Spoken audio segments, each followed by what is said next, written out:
Seigneur, que ta grâce, seule ta grâce. Nous voulons instaurer un état de droit. Et dans un état de droit, il y a une justice indépendante. Ce n'est pas à l'individu Félix Tshisekedi de commencer à faire justice.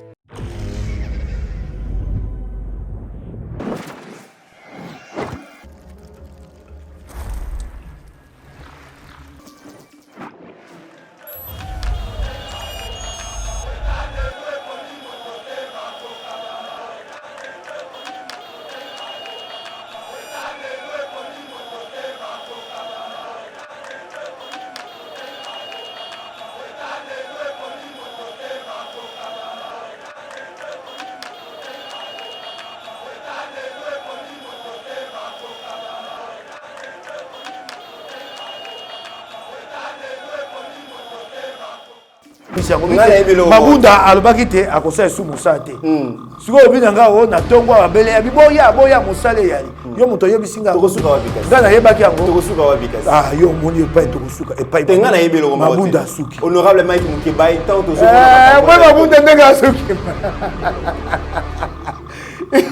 mabunda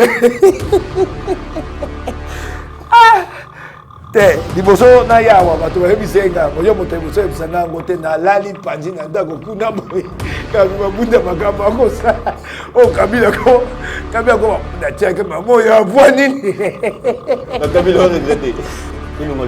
soki eyali likambo te ntango akokwea akoyeba soki etali ye ali tata mokolo asengi yango na limeme alingi te soki alingi ezala ya kobendana ya deba ya koyebisa soni etali ye bamesala na bango bakokaka soni te akokendelele pa kabila ya kosala ekoleka ndenge nini soki aboyi kodémissionne ekoleka ndenge nini yo ya moto anko mabunda akomi okanga esika batika pétition akangi yo komona te mabunda asuki soki majorité yali ouvrez le bureau courrier mon cher ami il y a des actes où la majorité est au monde en insulté. On aura peut évolué. En tout cas, la majorité, comme on a Julien Palou quoi vie. Ah, là, moi, la majorité est insultée. Ça, c'est mon majorité. Mais il faut aller vérifier ça. Et vérifier ça, on va vérifier où? C'est à l'Assemblée nationale. Il s'agit d'un acte politique. Il n'y a aucune violation de la Constitution. Ils ont ça à Kingakati, c'est Kabila qui a ça. Et ils veulent qu'on ait les élections. Mais ils ont le pouvoir à Kingakati. Quel paradoxe. Ils disent, hein, c'est nous qui lui avons de bago, mais après fait c'est un gars. Le col à corps qu'on a bango, mon tapé ça, bango et le bango, on va passer. Bon, il y a ça dans beaucoup dans la Kingakati.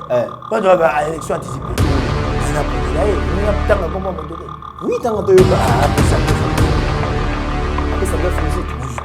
Pantin, il fait placer. Il y a les bouchons, il y a quatre bâtis. Mais ça y est, il y a un Kabila. Il y a un Kobanda Govanda, oh, nous sommes yo koso na Kingakati, yepe kuna na elaisa koso. Si kana na bundi banda mibutso ko turi baleka te bokonja Kabila olongola elongwawa bowumwelo. Siko baninga ba ko muncha Kabila ngana kena vai na ngana fade nalali. Ngamuke bai. Na ko ka toto ko na beli. Atu ba ko bundisa Kabila kende siko ngamuke bai nalala kana fade tolali tolamuke. Nini?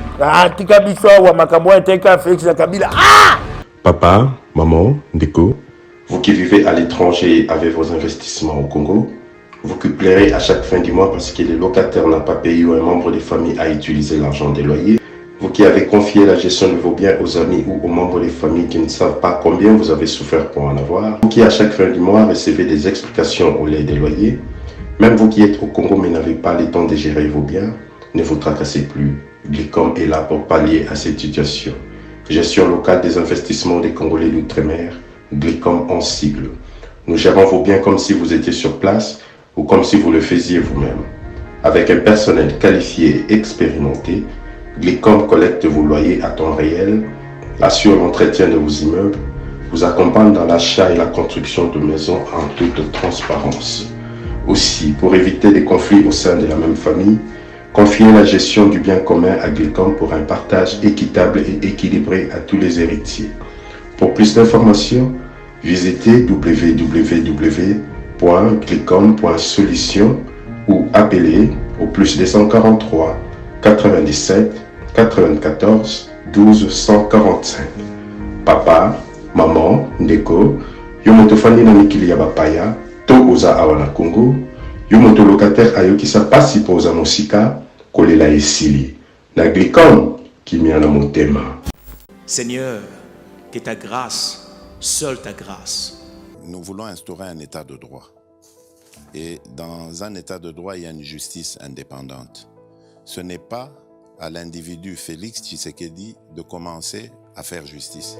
Bienvenue sur Yeba TV, mesdames et messieurs. Merci de la confiance au Bopesi Bisso. Vous voyez que l'actualité est vraiment bouillonner la République démocratique du Congo après discours à Mokonzi Mboka pour couper sa bongo résultat et à consultation. Actualité est que Nembangu lobby lundi Mokonzi Mboka yambi premier ministre na ba information na ba indiscrétion oyo toyoki Mokonzi asengi démission kasi yaboyi l'Assemblée nationale Janine Mabunda et sengeli akoya déjà les lobby mardi, les lobby lundi, les lobby mardi, en tout cas, mbutu za na Assemblée nationale et sengeli kaka bureau ana ekoya mais les lotos na deux plénières convoquées par Janine Mabunda mais aussi na secrétaire général ya Assemblée nationale pour na koluka donc mettre en place le plus âgé na le moins âgé pour na examiner pétition au elinge ko isa bureau ya Janine Mabunda ba réaction ezali par-ci par-là FCCP ba réagir bongo na discours à Mokonzi Mboka ba prendre acte bazali prêt pour une élection anticipée donc pour na bango makambo sengeli ko sale mandenge ezali ko sale ma awate et toutes ces questions toko analyser toko solo la yango bongo na honorable Mike Mukeba il est élu ya Lingwala bo sengaki bozala qui vraiment a besoin na ye aya kopé sa point de vue na ye sur l'actualité et les Yeba TV pour la deuxième fois Tozana esengo ya koyambaye pona koyoka pe point de vue na ye par rapport ya ba sujet nyonso oyo toitiko évoqué. Honorable Mike Mukebai, bonjour. Bonjour. Les lotos asuna esengo ya koyambayo batubele basengi babi Yeba TV bozongi sa honorable Mike Mukebai parce que actualité ezali koyinda déjà à chaud Olanda qui discours à Mokonzi Mboka après avoir consulté donc classe politique mais aussi mouvement associatif à consulter personnalité politique personnalité religieuse point de vue et le chef de l'État s'est prononcé en tant qu'acteur politique point de vue les alignés nalandaki yango nayebi ke bino bapangisango boko tiaka liboso eloko moko babi te coalition esili FCC cash. Ngana yokaki yango esengo. Oyemi mwa njembo moko oyo tango totambolaka kala le 13 juillet akafachi telema. Ah na yoki betinga na motema mokola gabi mwa mobali ya télé. Habite a nommé informateur. Ikamo malamu. Pour informateur wana asisa biso likambo ya majorité ya sika.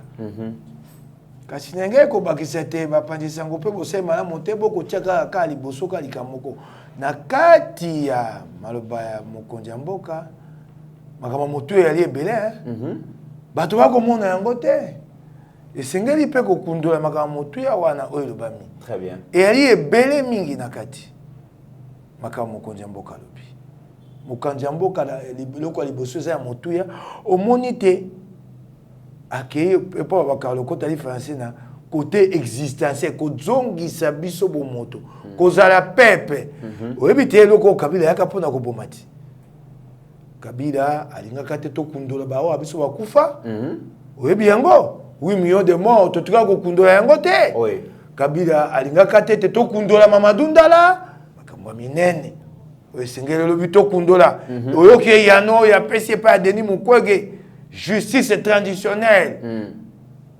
Pour bato musu akor bete la bato babi Denis Mukwege za ya biso, Denis Mukwege za ya Congo Babasu abaki za ya bango. Aye consultation amoni nzela Mokonzi Mboka fugoli. Oyoki mba moko tango bapesi ya no justice traditionnelle, ye pa Twitter lobi nzela to kokende yango wana. Mokonzi Mboka makambo motuya Comme la criminalité économique. La valeur. Mboumo ya malamu esengeli to kabola po Congo kende liboso. Oui. Aboy makambo etali égalité, équité, l'obéli solidarité dans le partage des richesses nationales. Et le quoi na évité so ba kongomani boyoki yango kolela wana fait c'était. Oyo kokota esengeli to kabola yango ndenge moko. Solidarité dans le partage des richesses nationales. Na kangi lo kwa na pe na petit fait c'était na kotika été so ko mataye na mokongo na ko mataye na mokongo pour asali le loko wana honorable yelo ka loko motu ya bimisi wana esengela ke na ngote na suka soki pasi ali na mboka loko asika esengeli pasi wana to kabolango biso baso Félix alobi yango solidarité ala kisi nzela oto ke na ngolo ko na senga kamba nyonso na okimbalwa yanoli na senga kate to kitisa train de vie ya ba institution. Oui. Na moto liboso te ngana zongela kayango mbala ebele na oki andimi yango yanoli yango na yebisi ye ko kitisa train de vie ya ba institution abanda yango epa na ye moko epa na ngai epa biso baso batinda mi bantoma balongola biso $1000 $2000 na moto esunga Congo esika ya liboso ya kozwa mbongo yali babanda na kolongola biso mwa ndambo. Si il y a sacrifice à consentir pour une nation, ce sacrifice doit être équitablement réparti. Sacrifice wana esengeli komi tumbambeka wana esengeli bato nyonso bamema yango. Biso tolinga babola bato ya seba mema yango to tika yango. Nga mukeba lokwana motinda bi na yo kata pasi mokete. Mobola mema nyonso ya moto na ye. Eloko wana Félix ayoki yango afungoli nzela. Ni makambo eze bele o alobi.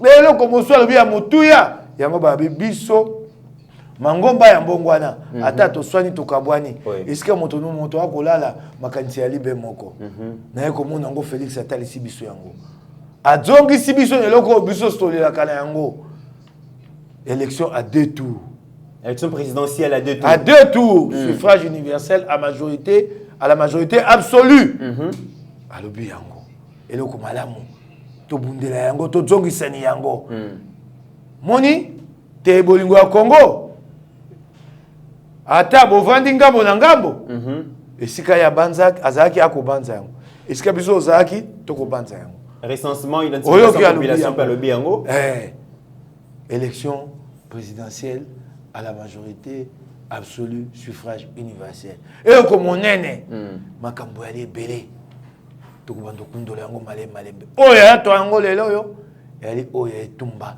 sika poto lekana informateur pour te majorité wana oya se kwe ya sika ebima wana gouvernement ya sika ebima to banda mosala pour mandat ya Félix ko banda nango yango Mandé bandi. Mandat et bandaki. Azokende déjà 2 ans. Et ça le côté bakongomani bakoyoka ema bakoyoka bisoma.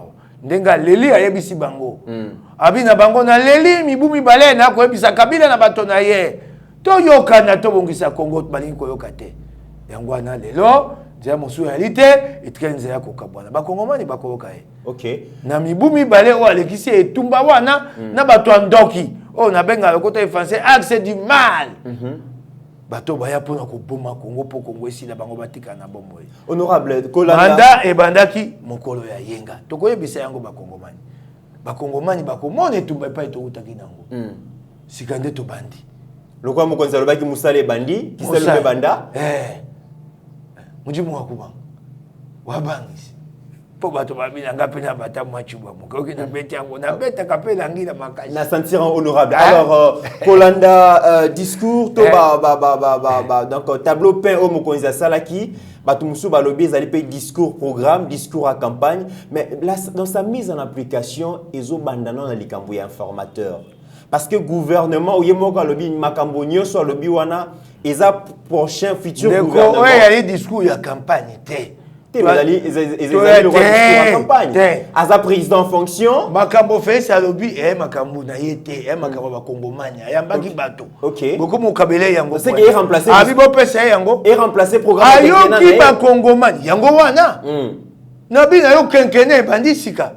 ate kozami bumisato Comment 2 ans wana oyo 2 ans oyo tokeye keka ofele honorable ekeyi ofele na pasi o Kabila tibiso ekeyi ofele ne tumba o to bundi bao ba na bolingo Congo bao ba ebe esika to uti 2 ans wana ekeyi ofele te yaki 2 ans ya ko kangola Congo ya 2 ans ya ofele te ya etumba bato bakomona ngo kwa pete ofele na ndako na ntango okate toko bundisa Kabila poto kangola Congo bato bakomona ngo lokwa eloko pete lokwa montambu na kwanga okeyo bimi osombi yawa te yali etumba donc ils allaient faciliter que le président Félix a s'émanciper ekeyo ofele te ndeko na ngai ekeyo ofele te soko ba oyo babenga na lokota li français ba contemporain bino ba kongomani ba ndeko mso alelo boyi kondima yango tekeyo felete ba ba kwa lui ba koyeba te ba Félix na ba Mukebai na ba Katumbi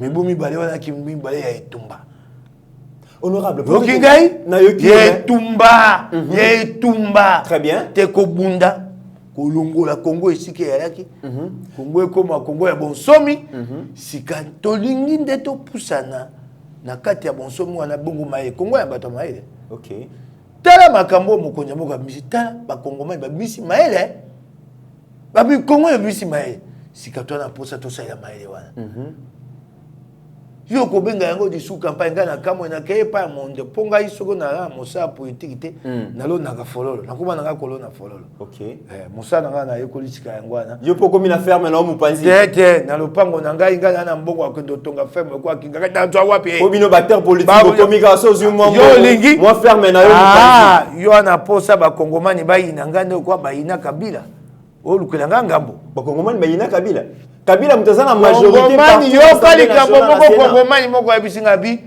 mabe moko na Congo eleki kombo Kabila yalité ngabie yo nini yo abi vie na go ebisa yo abi mabe ya suka na Congo kombo nango Kabila abi mabe moko na Congo o eleki kombo Kabila yalité yo siko bangana ke ndo tonga ferme le kwa komisanga ngambo te na ke esika na kenda kama fololo mwana mobali wana ebisinga bi fololo boni abi nanga lokwa kama ngabi mikona na mbongo te na kozonga ta abi kuluto koya kokota kokuta ngwe mati honorable ngabe matapa bi mboka eko kenda na kobonga tio ko benga ngo disu a campagne mwete maloba oya solo ipesi elikia c'est ça. Il faut que le peuple croie et se mobilise. Si le peuple n'est pas mobilisé, ce discours a été un discours mobilisateur. Dans le cas où il faut habiter, très bien. Il y a monté Bisingaï. Namaloba. On déco. Nous sommes tous Kamaloba. Honorable, il y a la Bible. Mokili yango moko samaka na nini? Na liloba. OK. Et il y a des discours programmés. Il y a likia. Oh ba boto la kibiso. Oui. Nde ba kongobani ba monite ne tumba wana Félix zongi si likia wana sikatoke na mosala honorable tous on a muké sima discours ezalaki bat bazelaki yango mingi mais président Félix ba pesa ki échangeté na duel oyo azalaki nango na Joseph Kabila toyebi ki ne bandeli ya mandat na ye ba benga ki patin placebo marionnette et ki akopuka kozwa ta décision mon côté devant Joseph Kabila mais yo en tant qu'acteur politique oso expliquer émancipation ya président Félix ngai moko na liawa na ndimaki teke akomi kangola na Kabila. OK. Yo bon ndimaki teke. Yango moyo na zali ko bikisa ete. Soko na juye botu. Poala la kate. Ozo bete ba bala bu portant. Poala la te kanda. Ayoki yango pe moi mobali wana. Donc kanda ya mariage wana oyo azaka na. Beti ye biloko amakasi ngai moko na kaondi mate. Oui. Ngai liboso na koma politicien na analyse. Na komitu il fera comment. Et la koebisa bato lelo ça c'est le côté journaliste analyste na kolinga na eba te ata lobi na koluka koyeba yango Félix asali yango boni po biso ebele ba soto sutuki tango Félix abandi biboto na Kabila ebele na kati na biso ba mosu ba na zonga na ye bazo benga ngo théâtre ba mo toyeba kiteka ko sala yango et ça mina lombango 2 ans to banzaki mba mosu akomeka na mibumi ne sima to mo mba moko ala muke boto ali boso ya ronsa biso ba soto sutuki e botu mosu c'est bon Cour constitutionnelle. Biboto elandani. Biboto eboto cour constitutionnelle. Eboto ya makamotali sembo justice. Pas. Eboto etali makamotali mampinga pas. Nganda isika na komo zo basango na kati webisinga babi à Kabila misisina ya yesili. Nous avons été tous surpris, on doit être objectif, honnête avec l'histoire. Tel est là, na ko mituna, na ko lukama yele wane utaki pa nani pa ya Félix. Oui. Ça c'est demander de l'intelligence. Les gens ont réfléchi. Biso baso to sutuki. Kasi lokwa to yebi ko mona ndenge makambo kendaka. Na ko sutuka wana na ko yeba ko tia maboko ko bate. Soki ali nzela oyo ya solo, maboko na biso yango. Oyebi yango to bandi ko loba yango ngana bandi ko loba ngo banda sanza na soko na kolika ya motoba au mois de juin. Na yeko yemba ngo na nzembo le 13 juillet. Tango to tamboli pona ko teme ya makama malonda. Oui. Tango Félix ayanoli abi na collection malonda te nabi. Ah! Wana vraiment zwa kiyo. Wana président Félix azui honorable na Bamoko na yeko banabi. To komi na alliance parallèle. Na benga yango bon. IDPS wa la mukawa biso baso soko to tie pona Félix atieli nzaka. OK. Et comme na biso na elonga lelo. Honorable, il faut préciser que la Mouka, elle, Martin Fayoulou, la Mouka, elle... La Mouka, elle était. Tes amis balais, honorable. La Mouka, elle est à mototé. Rukingai, la Mouka, elle est l'isanga ya bakongomani, tu kwendaki nango maponomi. To zongi, to bitoko bunda. To yoko tala, te tumbe pe, elle est à solo, elle est à kobuka bakale na kingakati. To wako bangi ya feri, to bia ya ofungo la Kabila, ndako Kabila, asisa biso banso. Soto kebiso baso kuna boy Félix Kabila akosi sabiso. Félix Kabila le kuta na fungo la Kabila nziate. Tango to moni bongo na nzela ya muka. To ko pesa maboko te. Yango tumbango to bundeka pona elenge miso moto pona lokuma moto to pona bomengo wa Kongo. Tango to moni bomengo wa Kongo. La muka ya vandaka kuna epa na ona Faden. Martin Fayoulou la muka ozongi sangwe comme a participé dans la consultation, mais il y a engagé la Mouka Lelo. Il y a un coordonnateur. Pataki est coordonnateur. Il y a une consultation. Il y a une démocratie. Il y a une démocratie. Il y a une Congo est télémanaye. Donc, quand tu as Congo, mon nez, tu as bomba na kati ya Faden. Pour ya sepel. Congo est dans les bosote. Nanga na ye Fayoulou tokoleka. Oyoki ngai tokoleka. Bako kundaka biso wa batie biso to utaka putulu to kozonga putulu ye na ngai Kongo kotikala oki ngai mabe soko yoko to sali yango pona le kumu ya Félix pona monene ya Félix wana mabe oki ngai to sali yango pona Congo l'histoire ekoyaka l'histoire constatera que nous avons prêté main forte au Congo et que c'est Félix qui a été à l'initiative. Très bien. Si kangana bundi banyami butsoko turi baleka te bokonja Kabila elongola elongwawa boumbo elongo. Siko baninga ba ko bunisa Kabila ngana kena vai na ngana fade ngalali. Ah ngamuke bai. Na ko kanzoto ko na beli. Atu ba ko bundisa Kabila kenda siko ngamuke bai nalala kana fade ntolali to la muke. Nini? Atika biso wa makambo eteka Félix na Kabila. Ah! Ndeko na ngai. Etumba na ngai nyonso ya bomo mbana ya ko bomango na kolala ka pongi na fade. Ah, Kabila ye wana baninga bakolia ka ye ngasi kana ate. Honorable l'histoire ko na bitumba. De ko este ngomba esengo. Ya ko si se tumba. Baninga bango wana sika ngana lali. Ni atika ngai nala nanga makambo eteka Félix na Kabila makambo. Vérité les urnes. Ah! To bundelaka vérité les urnes. Bana ngai na ndako tu papa bato bango wana Kabila ko silaka yo ali wapi? Wali wapi mobundeli obundite sika bato wako sisa Kabila yo tango lisi toi ko komona suka te bato wasisa Kabila kombo mukeba ya te penza na kolela te na nkunda na ngai na kolela c'est un moment historique important pour celui qui combat qui a combattu pour le changement. Nous avons des divergences entre nous. Oui. Demain ces divergences-là, nous allons les aplanir, nous les aplanissons. Demain, d'autres divergences naîtront, comme dans toute communauté d'hommes. Aujourd'hui, le moment important, il est celui-là, libérer le Congo du joug kabiliste. Ça fait plus de 20 ans. Donc, tu as un Kisasa na Kisasa. Tu as un Bola. Pour Bissotaba, oh, Babenga, Bola, Lolendo.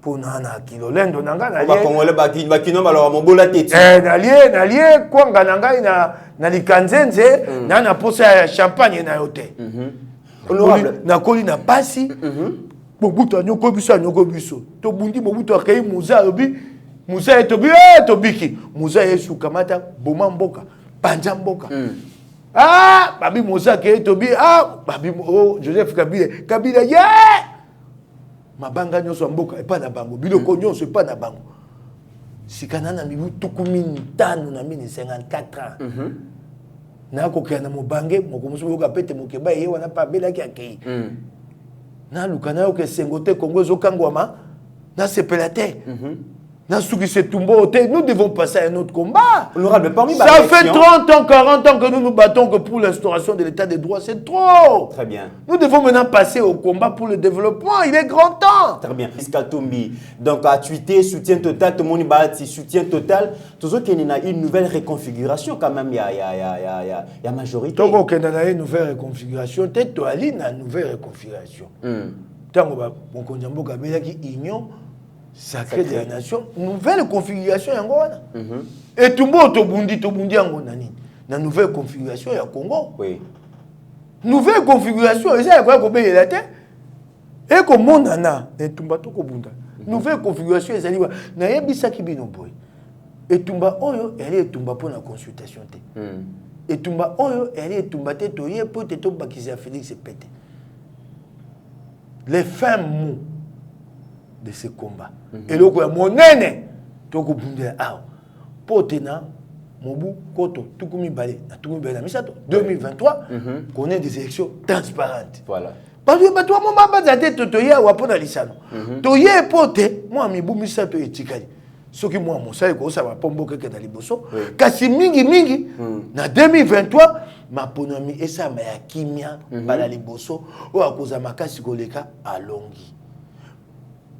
Et bon, la majorité, la majorité, mbalawana ezali soutien nga moto na longaki te ngai te elimba to sisi mapula mo mosala toko d'abord na décision ya kotonga Congo très bien yango wana tumbo to aller tango ko tuna soko nouvelle configuration et su ya koloba te ezali déjà donc ezali ko sala mako mona yango voilà toke ni na décision mokonzi mboka parmi makamunyo solobaki et ndenga yoka ki batu a consulter batu baloba yoki et décision mokonzi azwa ki ya munene ezali nomination ya informateur pour identifier une nouvelle majorité. Toyebi ke mama ya likambo ezali majorité parlementaire oyo mokonzi mboka ezali koluka o lelo ezali maboko ya bandeko ya FCC.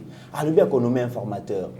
Mais déjà bato habite violation. Voilà nangambu déjà ya Adolphe Muzito alobi ba nomaka informateur te ceux qui gouvernement en place. Tokeno malem. Ba nomaka informateur te ceux qui premier ministre a démissionné te mais ceux qui premier ministre a démissionné c'est que Joseph Kabila pesi encore que Ilunkamba démissionné. Ceux Ilunkamba démissionné, ça veut dire que deal entre président Félix et Joseph Kabila ils ont continué.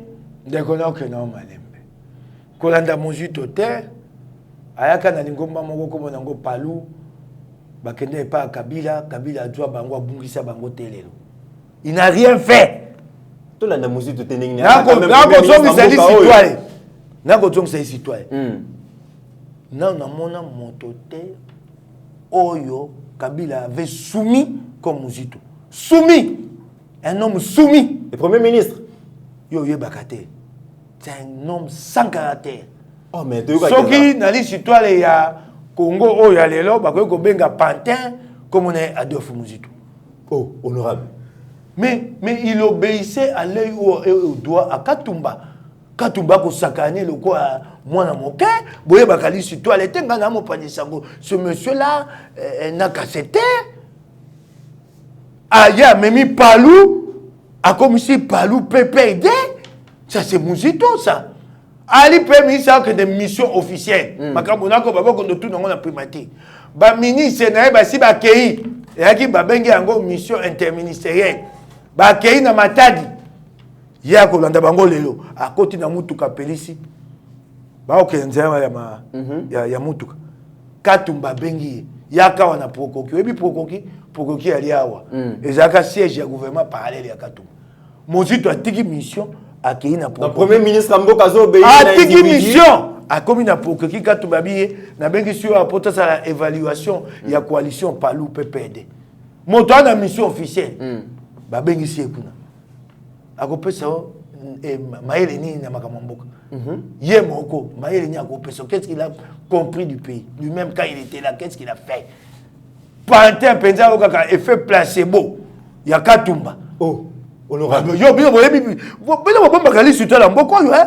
les gens ne connaissent pas l'histoire récente du Congo. Ça, c'était une marionnette entre les mains de Katumba. Waouh, comme ça. Donc, tu vas arrêter ça.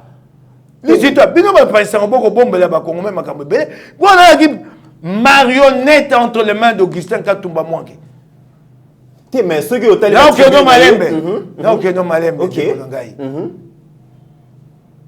Nasina belle libande ko na chef ba bengisa Muzito batuna ye. Muzito aki premier ministre akei ko tongela gizenga ndako na mbongo abula matali. Boyebi ndako wana te na buma. Bokende ko luka ba image de journée je vous appelle à faire des reportages sur la résidence de Bouma. Bokende so ba image wana. Cette villa, c'est château, pas villa. O ba benga na poto hôtel particulier tanda ko monene. Moto mobange na mbongo ya bula matali moto mobange koko ako kufaka na ye bako tonge telenda ko monene so mona yango na buma 7 millions de dollars 7 millions 7 millions je l'ai dit et chef botuna ni Muzito mbongo 7 millions de dollars sur facturation à kosakate telenda ko monene bakiti ya pamba na mbetu na bibonga biloko tout mobilier vous voyez bien, mon tout abonné, le total, 700 000 $. Le mobilier de ce château-là, 700 000 $. Et ce qu'il Congomani, il y a Kinini à Komela. Ça, c'est Muzito qui a fait ça. 700 000 $. Talanda comme on est. Et pourtant, le papa travaillait bien. A travaillé bien en Bokaza, na Bila, grâce à Yé, qui a Baki Tiwana Mabonga, Bambeto, qui est allé acheter ça, Muzito en personne. À Kosimboka Tenakei, mission officielle de la Turquie, à Keiguna pour Kekosoba Bakiti, pour la Gizenga, il y a 700 000 $. Babimisa mbongo milioni misa tukoleka. Po batonga nzela, po ndako kwa zanga kuza kuna na kati longwa pouvoir Lumumba. Kota na kati mboka penza zamba buma.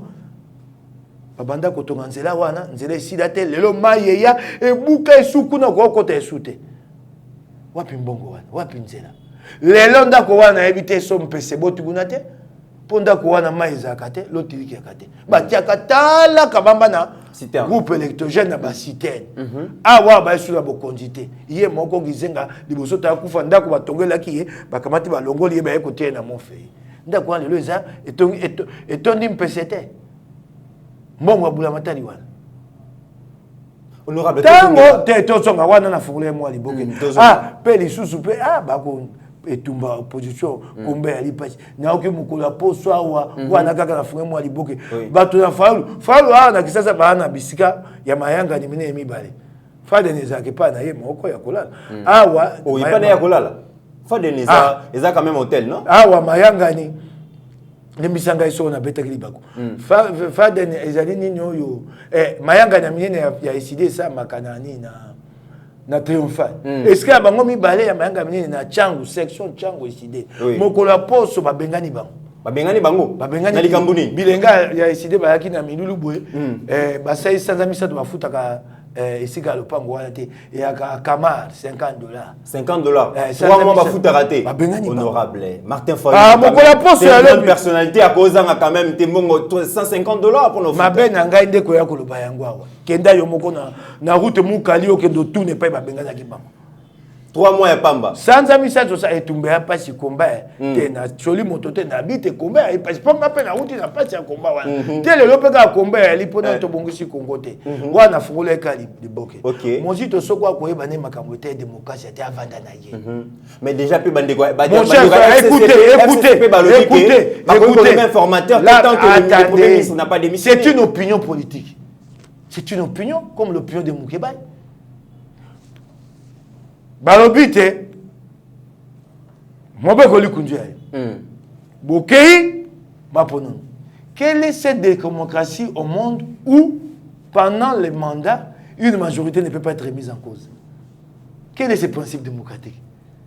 Donc, ça veut dire qu'au Congo, il faut maintenant inscrire dans la Constitution, ça doit être écrit, qu'à partir de la sortie des urnes, une majorité ne peut pas être remise en cause. C'est ça qu'il faut écrire, mais c'est tuer la démocratie.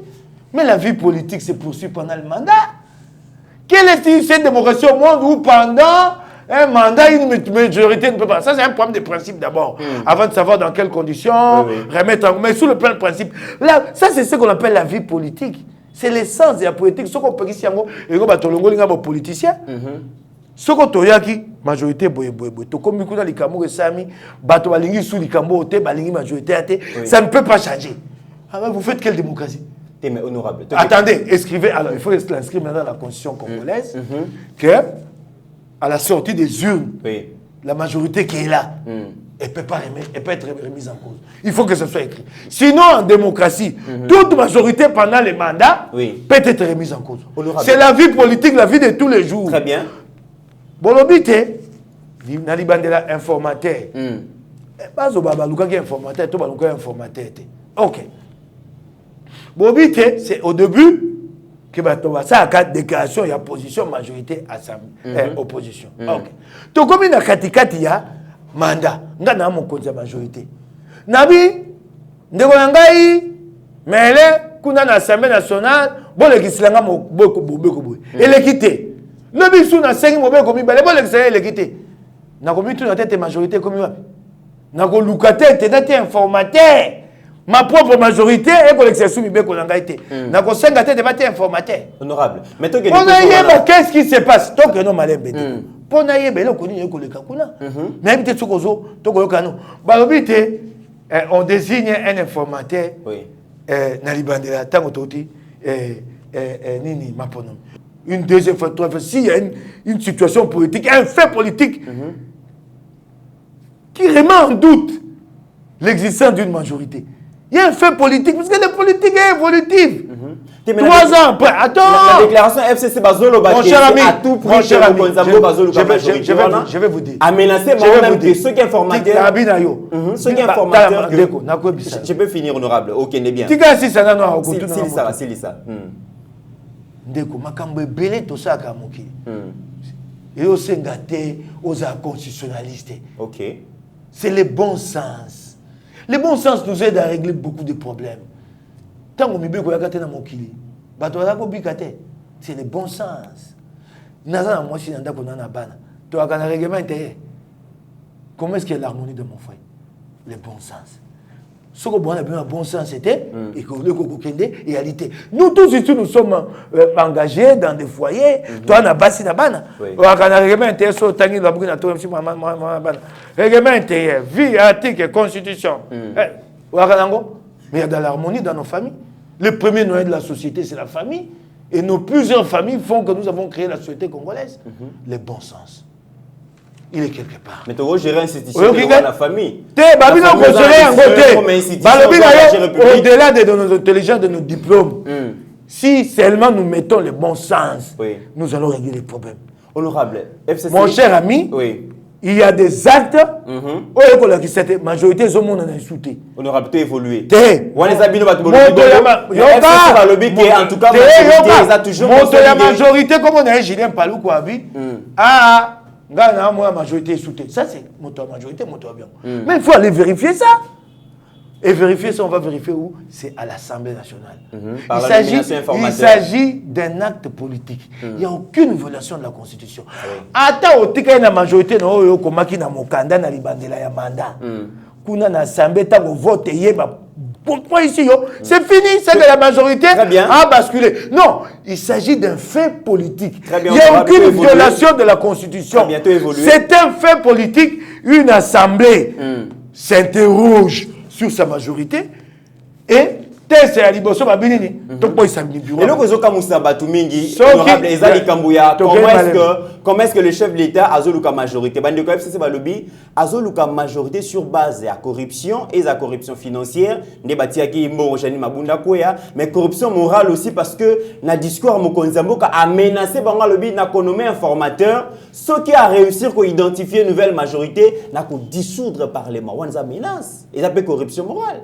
Ça veut dire que ce beau pèse na majorité na lukate Moussa Lekosila toyali na politique qui makoki nyonso mombe koli kunji et petit Félix pote bo continuer vanda et sengali tsasalela yo wana za kolobate wana za commenter été ma nzela nyonso ba pesi ye pote bo continuer vanda sengali tsasalela ngo mais dans le respect à la constitution yango tobi na yo dissolution respect à la constitution so ekoya respect à la constitution dissolution est-ce que ba conditions a réuni les lots Parlement na maboka FCC, gouvernement na maboka FCC. Babina yo soki pasi eleki na mboka tokokena na nzela nyonso. Ye moko sa ebisa bino yango. La loi c'est le salut suprême du peuple. Yango wana tokokena na. Ilunga lukamba boyo démission. Soki eli kambote tango boya akoyoka soni etali ye moko. Lobi ilunga. Ali tata mokolo asengi yango na limemi alingite. Soki alingi eza ya kobendana ya tebaya ko kise soni. Etali ye ba message na bango bakaka soni te akondelele pa Kabila ya kosala pote. Ekoleka ndenge nini soki aboyi ko démissionner. Ekoleka ndenge nini yo amoto anko. Mabunda komi okangesika batika pétition akangi yo komona te mabunda suki. Ce que majorité a dit, ouvrez le bureau courrier. C'est la politique. La politique, c'est de laisser le jeu se faire. C'est ça la politique. C'est ça la politique. Pour le jeu, les hommes donc politique, il y a tu fongoli assemblée, babi pétition, tu y a pétition. Babi majorité c'est pas FCC, babi té, babi majorité c'est nouvelle majorité, babi té. Pour ton souka token de wapi, c'est encore une pétition, bah tu vas voter. C'est ça. Vous empêchez que la politique se fasse. Vous empêchez que l'Assemblée ne fonctionne. Parce que l'Assemblée nationale est là, vraiment Motana, il y a une majorité, 338. Le pâte tanga la français moulaya, majorité confortable. Majorité confortable. Ça, c'est une majorité intouchable là. Tu ne peux pas toucher à cette majorité. C'est ça. 250 plus 138. C'est ça, non? Hein? Non, c'est pas plus 138. Plus 80. 88. 250 plus 88 dans une démocratie. Ah! Hein? Dans une démocratie, il y a 338. 250 plus 88. Ah, ngonga ya koganga te. Olingo le banaye bwa a fongo li plénière. Bon meki bo ba 338. Bosuki te. Mais Mabunda déjà, tout le monde que le secrétaire général a convoqué plénière pour asseoir le plus vieux, le plus jeune, pour examiner pétition qui contre Mabunda. Mais Janine Mabunda lobby déjà tout le monde qui Assemblée nationale, reportage qui plénière aux qui lobby. Mais les lots, les sous yémoko a convoqué. On a deux plénières la même journée. Ngana kotuna mituna yoko na pona moni yo sikoyo bimisi maele malamu nde Mabunda komi na suka moto abaite bakosa esu musa te pe ate yeta kwa yoki ba bi pele kwa ya bite biso peto ko ya omoni ta komi na suka ya bakini suspension des travaux boka de kolala toke vacances parlementaires ayoki baninga ba bi plénière ye pa lobi yo komi awa wande yo invité nga mopanzi sango ngai nde na komozwa maele pana yo yango yo bimisiti euté pana nga obite Mabunda abaki mosale sida to bazonga ongoka na poser question to kosuka wapi déjà yo na moni te oyebi makambo ebe oko sande samba yende yebi epai Mabunda suki yo so yebi te na yebi makambo nga na bimisi yango Mabunda alobaki te akosa esu musa te siko obina nga o na tongo abele ya boya musale yali yo moto yebisinga tokosuka wapi kasi nga na yebaki yango tokosuka wapi kasi yo moni epai tokosuka epai tenga na yebelo Mabunda suki honorable Mike Mukebai tant tozoka moi Mabunda ndenge suki Mabunda te liboso na yawa bato bayebisenga ngo yo moto liboso yebisanga ngo te na lali panzi na ndako kuna boye kabi mabunda makambo akosa o kabila ko na tiake mamo ya voix nini na kabila regrette boko babosha bende machada ende bako sepa pa balingaka te ta ya babi na kabila o balinga chanel mabunda te balingaka te babi ya ba bazo sepela babi ya sola ka kilo alors bakate honorable kolomba kilo na mayanga ni ya PPD Shadari azimu maloba bako ba corruption pa bango ya moya basa ko ngona ngote Shadari aloba ngo abi na benga kiyo liboso ya ba député nyonso batina ya PPD na biso eloko bato bako sepela note olomba kate ta batata miko bango ça veut dire boko Sonia tate ba sepeli sikandenge boshabe na Shadari na minako bako sepela otako paya babi to pekisa ki yet atia maman yote. Honorable, lelo Union Sacrée pour la Nation, tozomona ondenge ezali koya. Est-ce que bozo banga teke et comme donc FCC version Fachi pour bateau Union so ba travailler ki na yo penzo komona etumba oyo ye moko Félix Abundi. Oui. Bato liboso batie Félix moto tongo te poko akola te bato idepeste. Et bon yo akoloba FCC version Fachi. Zelana sisa. Po yo mwe pe etumba oyo. Zelana sisa question. Bato liboso ba bande côté mais ce ne sont pas les combattants. Zelana sisa question. Parce que le logo est version ndeko. Bosana FCC version FCC kozaka shu na mboko te. Et kozala société. Ça c'est version Congo. Bon Union Sacrée pour la Nation. C'est version Congo. Il y aura plus ça. Au monde ngai na boy. Soko na saibo zoba.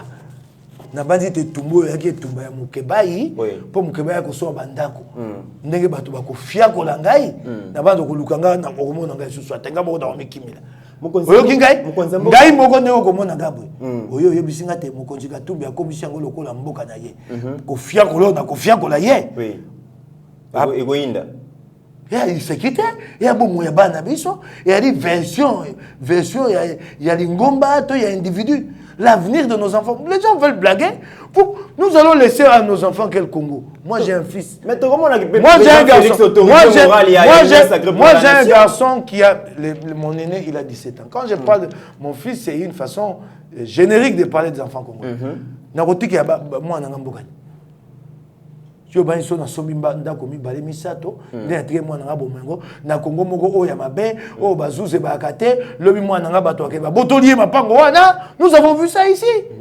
La question de Bosso na tuna ki il y a pas meilleur héritage que de laisser à nos enfants l'intelligence dans leur cerveau et la paix dans très bien honorable. J'ai te dit l'intelligence dans leur cerveau et la paix dans le cœur. Très bien. Na tu kolanda yo awa ba tika ba toki Congo. Oui. Nebandeli. Très bien. Nebandeli au lobby que Mokonzi Mboka a peindre tableau ya situation économique, politique, sociale, sécuritaire en sondenge les cas qui wana mais à lobby pendant 2 ans à travailler na bato sibiti a bengi ming ba fossoyeur. Mais le même fossoyeur wana le logo bazali ko traverser. Oui, ba fossoyeur. Bazo traverser FCC, bazo ya bon na cash. Est-ce que bazo ya na Union Sacrée? Union Sacrée comme un blanchisseur. On ba fossoyeur à lobby. Oui, fossoyeur à ina.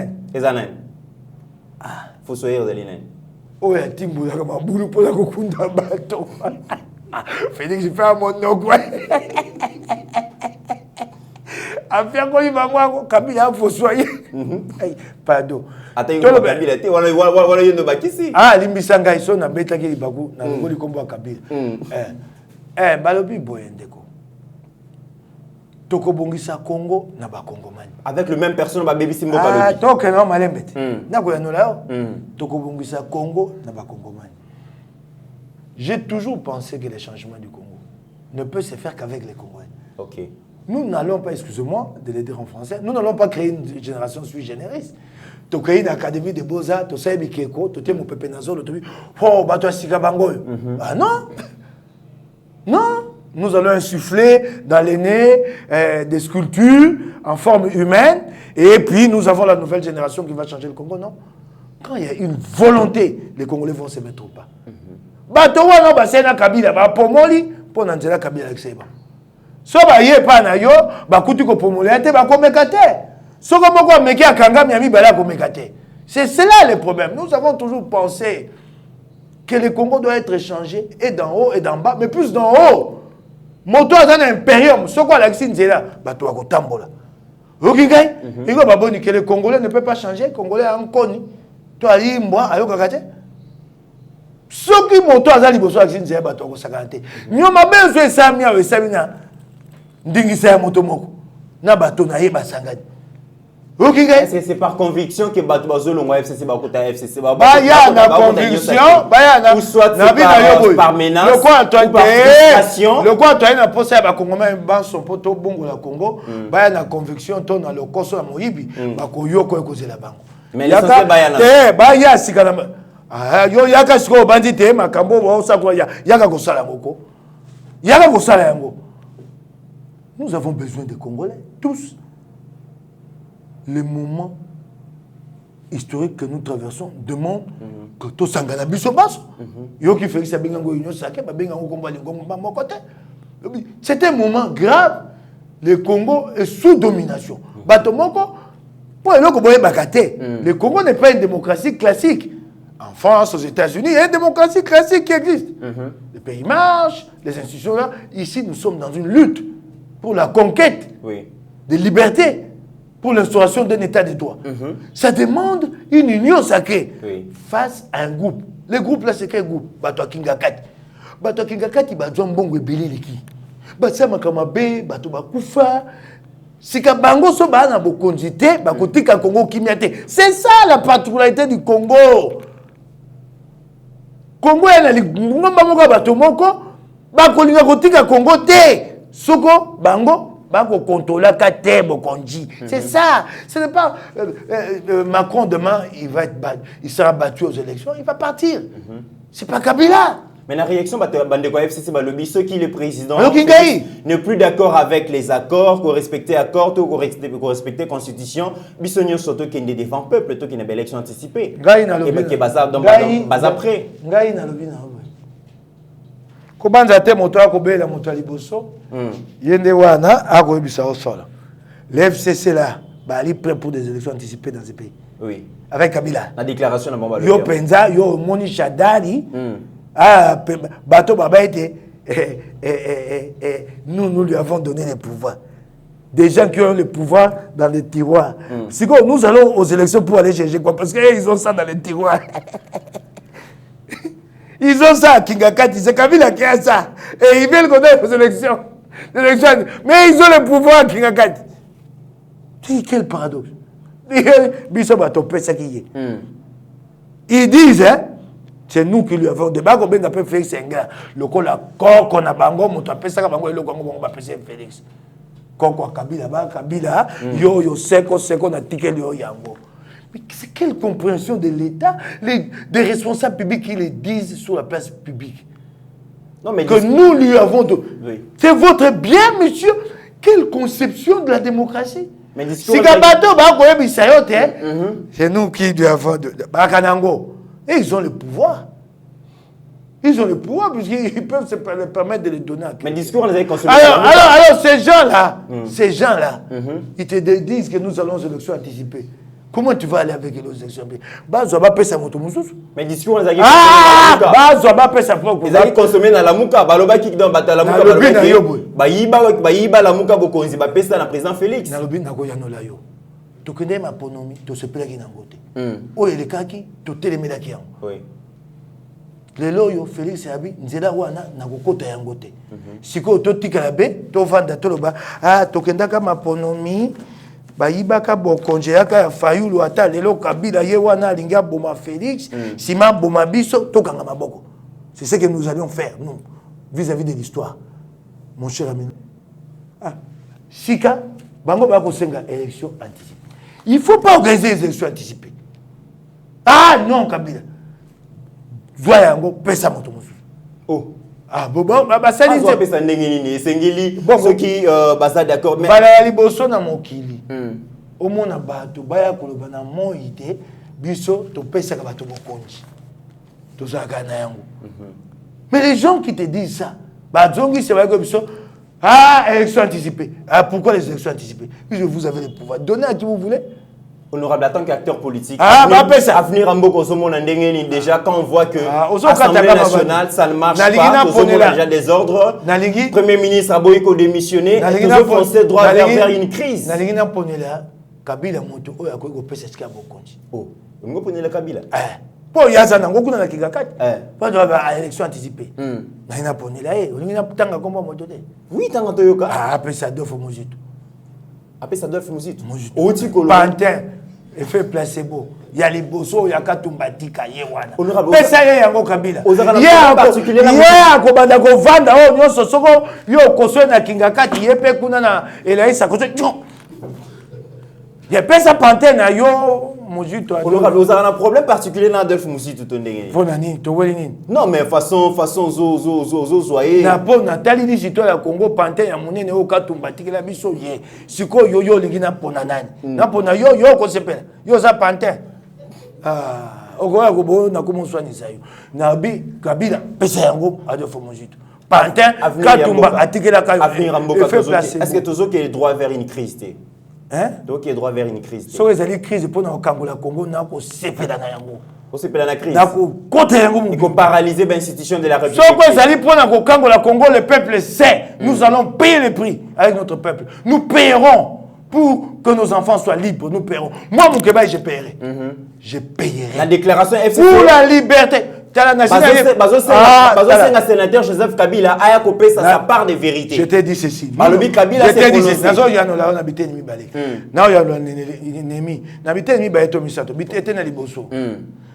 Nous sommes maintenant au niveau des actes pour que le Congo change. Nous ne sommes plus au niveau où chacun va venir avec sa part de vérité. Bon, il n'y a pas de vérité. Chacun, nous on a dépassé ces temps. Chacun n'a pas de vérité. Venez. Nous sommes maintenant en train de poser des actes pour que le Congo change. Et ça, Némi, tu ne nous empêchera pas. Mekata koko mekata mokete wana ya liboso na yanolio yami bale na yanolio yenemi na yebisa ko Némi keba obandi kotanga bato na kati ya FCC na lobaka yango awa obandi kotanga bato otangi 338 kebo kotanga moko mibale libulu mabulu esami te batanga esusu batanga Julien Paluku batanga esuru botana batanga esusu mba musu Kabila yo pe keba kotanga ka esu pe Némi te asi akei awa eba ni sute honorable mamnu zoloba na ko ebisa chef d'état-major c'est ça kende yo kingai na ko ebisa yo ese kunya be ko eba na sute Kabila tireka moto moko akogote ya motema mama Olive ba obanso wana mama Olive mama Olive bana kati yende confiance bana mais le reste faut compter sur Mutute na tongo ko la mukabo kamwe boye chombo benga boye bango Kabila ye moko pale yako mituna yo ko bananga Némi abiba ko ya Félix a parlé en tant que chef d'État. Kabila devait répondre comme le chef de Yasoko FCC, tout ça. Il viendra les moments opportuns. Oui, les moments opportuns. Les moments opportuns, c'est quand c'est demain. Parle là, Kabila doit répondre. Les moments opportuns, donner sa part de vérité. Pas de vérité, on appelle ça que bien on a kingakate kokagite. Honorable, yo bundi pour l'état des droits n'amboka oyo. Mais le lot batumi baso estimé que liberté à déplacement est commis en péril parce que sénateur Joseph Kabila Sengela qui na fiefne à Katanga pour empêcher à Kenete azana ba nuit judiciaire mais le komorote mais bobo kaka voyage pona wana na sengi mukonja mboka botika Kabila tambola ako tambola na ye omoni ya moto avandi abi bato nga ba mwelo kwa nga na sili na sila te batina tambola botika ya tambola nga banda Kabila bimaka yaka na Sénat bokaka diongo kulutu nga bakango songa ye moko abimingo ba match essaye nini baby yango e baby te.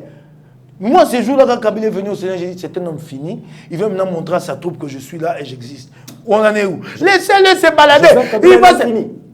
Il va se yo moni monene na Congo autorité morale moni monene na Congo un homme fini au moins monene na Congo Kabila aussi c'est on a otambola akoko aussi sango te akoma mobanga akose botika Kabila atambola Kabila kotambola te akomi sika moso moi moko avandi abe na lembipe avandi na yo mais na Katanga kuna balobi so ake kuna mabezali so atie base na kuna bayebi Katanga banani boyibo za la kuna parce que balobi azana base moko ya munene kuna Kabila zaka na base pa wana babi Kabila lo bakate bon moto le baté asai bazine bato ba Rolanda yo na politique na malubo ko yanga nya lo bakate azam intermédiaire non hein azam intermédiaire yanga lo baté intermédiaire ko ndebisa batoni Kabila n'a pas d'argent. Joseph Kabila mais Kabila n'a jamais fait la politique. Kabila c'était un chef militaire. Ah waka babandi c'est politique des attendez Félix Amisi Pem. Oh. A géré Bissot pendant 18 ans. Chef militaire. Pendant 18 ans. Chef militaire. Honorable Mike Moukebaye. Bah sa commandement en Swahili. Commandement en Swahili. Yebisa nga inde qu'on appelle sa commandement le quoi Kabila. Oh. Mukamate. Bah sa commandement. Commandement bah sa en Swahili indeni. Kabila zako pesa commandement ou Mukamate. Umufunge. Sika 2 ans kaka ba commissaire politicien tala pema awa botika ya tambula na ye bitambula na ye akolemba botika ye 2 ans Kabila komika politicien 2 ans tala pema 2 ans honorable Maki Moukebaye apparemment aux autres c'est l'avant alors que match n'a le silité tout le monde qui va qualifier dans majorité il ont eu l'unkamba kwete ma promesse mon konzape ça qui dimanche peut-être mise en application on a les salamité mais aux autres chanter déjà victoire ngana eko beta tolo atete tolongi elonge kuza peuple congolais tango tokosa mosala peuple azui eloko akolia elonga ngana ko beta tolo yani ngana eko beta tolo elongo te mais Kabila Selina no biso to ali tala biso to ba etumba bato etumba nous on a le mental pour le combat biso to ate otoye toko beta tolo lobby toko banga totungi non on a le moral on a le mental on a fait que ça dans notre vie biso to le quoi ba chadalité ba comment mekasika opposition ya kandeni etumba ya kande biso to lala tsaka bo la ça posomi ba moto yele okoka la pongité dernière question oui nous on a le mental pour ça c'est-à-dire on ne vient pas ici en disant c'est parce que maintenant c'est certain qu'on vient. Non! On vient pour renforcer notre peuple dans cette voie. Pour lui dire que ça... Toi, nous n'avons pas encore gagné. Nous sommes au début. En tout cas, honorable. Nous venons plutôt... Ça, c'est un appel au peuple. Dernière question. Pour lui dire... Peuple congolais, mets-toi debout. Ça ne fait que commencer. Oui. Dernière question honorable. Le lobo est que la vie politique se repose sur la recherche à majorité parlementaire au Mokosazali na Posanango. Ce qui est une hypothèse, vraiment, que malgré Nyonso et Salami, que Mabunda, Bureau et Kouéité, finalement, Bazongi, et que pétition majorité na bango et sauvé Bureau, et que Nyonso et l'équipe que Mokosazu majorité, qu'est-ce qui va se passer? Parce que tu veux dire que le pays n'a pas l'argent pour organiser l'élection. Bureau ya Sénéza démissionné. Mais l'élection anticipée aussi. Yo liboso comme mon panji sango. Et bien tenga mon panji songi na yo. Oko tunanga isoko to zuite. To kozwa ngo te long ndengeni. Ah mais la politique tout est possible. Yo bandi tumbo to bandi na ba Congoman. Et loko yo to mi koteli. To kotaki ngo na bozoba po te lobby to fandi sa bo konjité to sa mosate po to Congo kenda liboso. Nana et ana ko pesa yote et ana ko la mukalobi okoyoka te mabunda kwe wana tango koyoka yango okobenga ngai na koya ko ebisa yo ndeko mopanzi sango yo sa musana yo ya kotuna nga mituna ngana ko sa pe musana ngai ya ko ebisa Kongomani ndiani ni Congo ekoke Alexis Tambwe Mwamba menacé Alexis Tambwe Mwamba yena ko tanga yete 48 sénateurs déjà passés pour pas quoi. Donc finalement, Moulini Bakabili c'est siko babi pe ba gouvernement province ba mo benga. Allô. Bonye pa na yo, na lwa laba, ndenge nini. Kuna. Balobiso basisina la chop Mwamba bakela na province. Na chop. Ate to ka province to bana lwa laba pa ya Mouyeji. Allô, Mouyeji. Bonye pa na yo. Bonye pa ba député ba député FCC zo contrôler bango. Donc bino Moulini bo décapiter Kabila vraiment. J'ai dit combien. Deni pa na yo. Ba député FCC. Ba député FCC national provincial ba o FCC au côté likete ba Nabina Yose. Donc, honorable Mike Moukebaye, Azolo a déjà que Kabila va botoler l'institution Nyonso. Assemblée nationale, Sénat, le niveau de la province, Nyonso, c'est FCC. Donc, botola Kabila, bituka mboka alite, bituka mboka kuzonga na nzela ya mboka. Kabila, même qui bituka mboka nzela mabe, bato Kabila, obakolanda, ba ko sutuka babi, Kabila pour conduire au babingango un pouvoir à plusieurs cercles concentriques. Beaucoup de Moïbi à Kanama, ngomba ebele boye ba cercle sika bato ba ekotala babi na ba cercle wana cercle iboso bato ba yimbi mbongo ba ko ba milliardaire oka ba kotanga kombo ngana tangi kombo ba ngote ndengo na koyoka boli bisa babi Albert Yuma babi Moïse Kanga babenga bango bato zéro risque bango balikaka na TVT bayebana te soko yindi lelo akoleka na bato akoyeba te siko bato ba risque ebele bango wana na sabe banyoko babane lokote yango basutuki babi te tokoki kondima boye te donc balamuki na pongi bato zéro risque bakoma opesa bango kanda na kotanga yo bato mosu akabia baya bato bakoma mbongo ebele moto mo batanga ko adulupiako nani wana adulupiako moto akabia baba yepa na mbongo belimbi sanga ndeko le musuna biebi eza ngo lokuta kasi ndenge na yo kaka yo yebi adulupiako zéro risque allo bakate zéro risque bato bayebi ete yo yebi ato moni zéro risque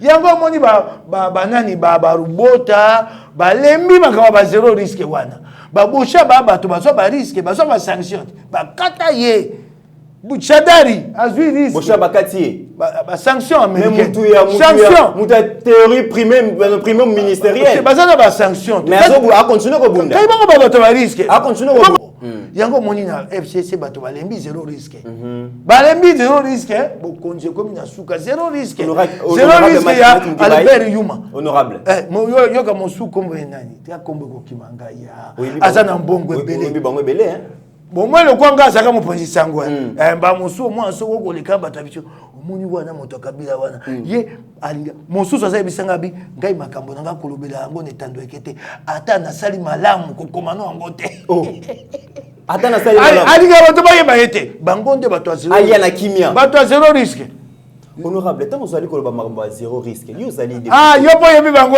na ebite ngana zuka maloba oyo lobi likambo ya Dan Gettler Dan Gettler oyo israélien oyo lelo azali ko ya ko betela biso to la lobby et comme ngonga ke biso ba congolais to profiter na ba richesse na biso mais depuis plus de 18 ans ya kana Congo on a 5 millions de dollars likambo ya Dan Gettler likambo moko mon ya moi pasi mokonzi mboka ayebandinga ko kumba yango Dan Gettler yakawa eloko liboso na yebi babandaki mosana mose OK. Moza kamati apesi ye Mosa moko nango Idi Congo.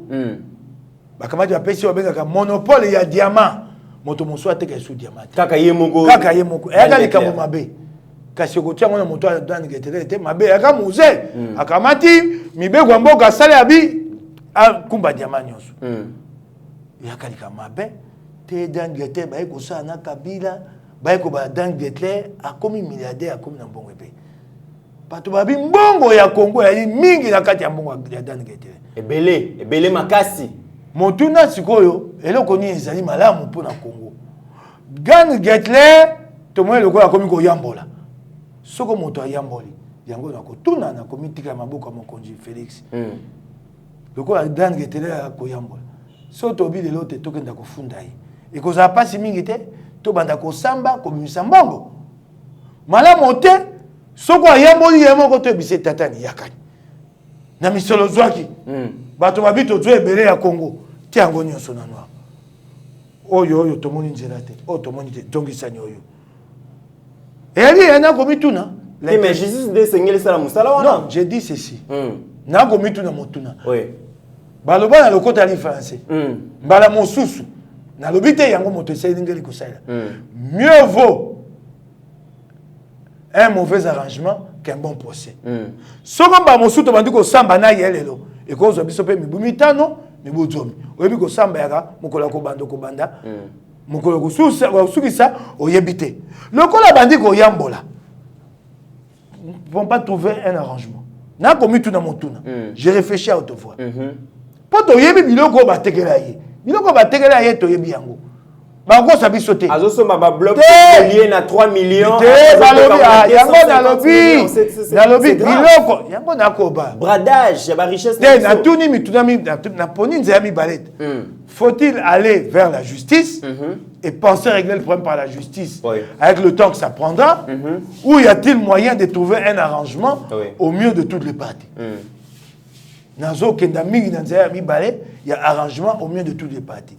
Biloko nyo so bateke ya Dan Gettler to yebi yango. moto akokosa biso ate biloko atekaka derrière et abatonga ta azwa bomba na libenga. On lui a vendu des participations à Djakamine, on lui a vendu des blocs pétroliers. Personne ne tombera le Congo et les Congolais. Donc nous pouvons revenir à l'origine. Moto ateka biloko mosusu to yebiye kombo na ya liwana Albert Yuma. Okinga partenaire na ateka biloko ebele surtout à Djakamine. Yango bobo azwa fake.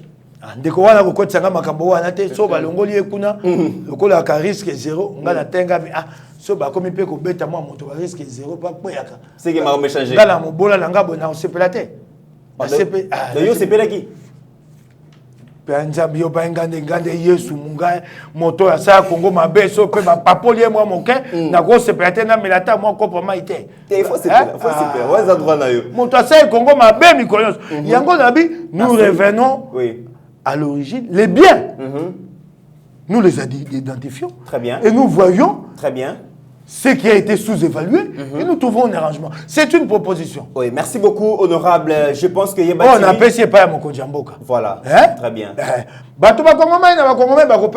L'essentiel étant, qu'au finish, que le Congo rentre dans ce droit. Très bien.